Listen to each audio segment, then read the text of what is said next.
Imagine a July afternoon so stifling that the air itself feels bruised.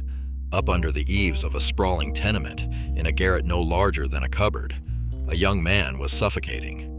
He slipped out of his door, pulling it shut with the delicate care of a thief. Every floorboard on that staircase had a voice, and he knew them all. He crept down the 5 flights, his shoulder hugging the peeling wallpaper. But 1 floor down, he froze. The landlady's door stood wide open. The heavy, greasy smell of frying oil wafted into the stairwell, carrying with it the murmur of voices. He held his breath until his lungs ached. Pressing himself so deeply into the shadows, he might have become a stain on the wall. He slinked past the doorway with the desperate grace of a stray cat. It wasn't just the crushing rent he owed her that made him hide. It was a deeper, rotting sickness in his soul. He had spent so long locked inside his own mind that the mere thought of having to say "good afternoon" to another human being made his stomach turn over. When he finally pushed the street door open, he stepped out into the glare of the brutal city. The streets offered no mercy.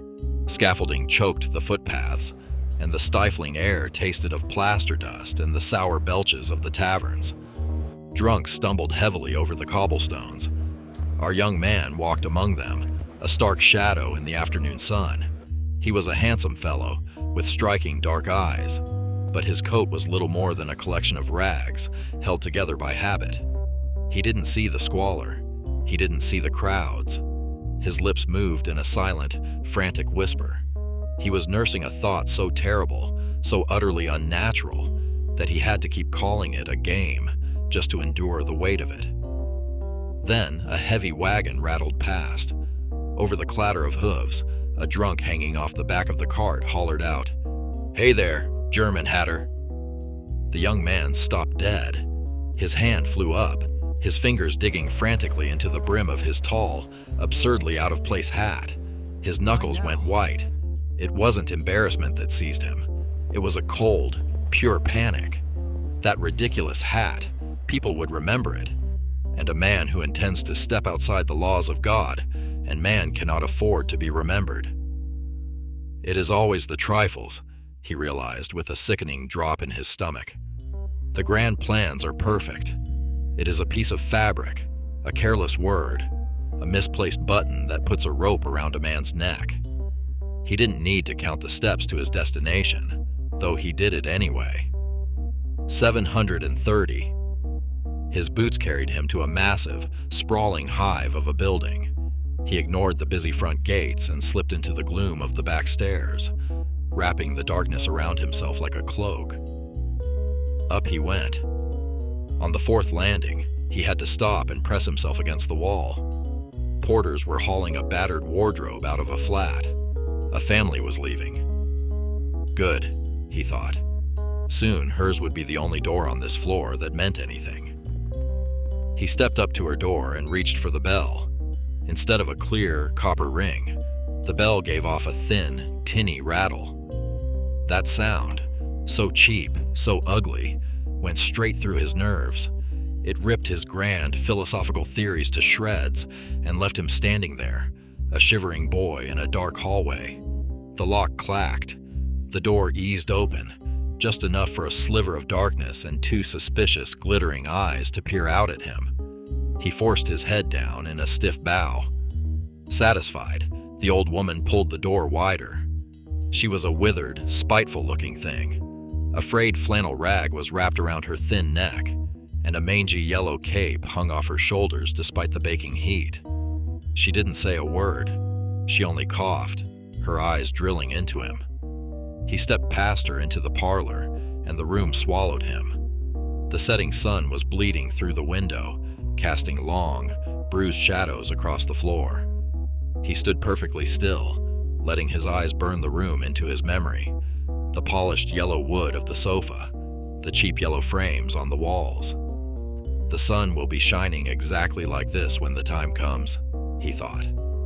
He handed her a flat, silver watch, the last piece of his father, now just a prop to buy him time inside her home. She turned it over in her claws and offered him a handful of coppers. He bit the inside of his cheek to stop his jaw from trembling as he haggled over the pennies. Finally, she turned and slipped behind a cotton curtain to fetch his money. He leaned close, straining to listen. From behind the curtain came the clink of metal, a ring of keys. His mind began to sort the sounds blindly. There was a heavy, deeply notched key jingling among the smaller ones, a strong box. She came back, and he pocketed the dirty coins. Feigning a lazy curiosity, he asked if her sister was usually out at this hour. The old woman's eyes narrowed into tight, hateful slits. She knew he was prying. He had seen enough. He turned and fled. The moment the heavy street door shut behind him, his lungs gave out.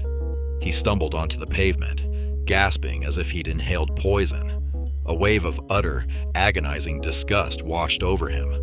The reality of it all, the smell of her room, the rattle of those keys, the yellow wallpaper, it was too real, too filthy.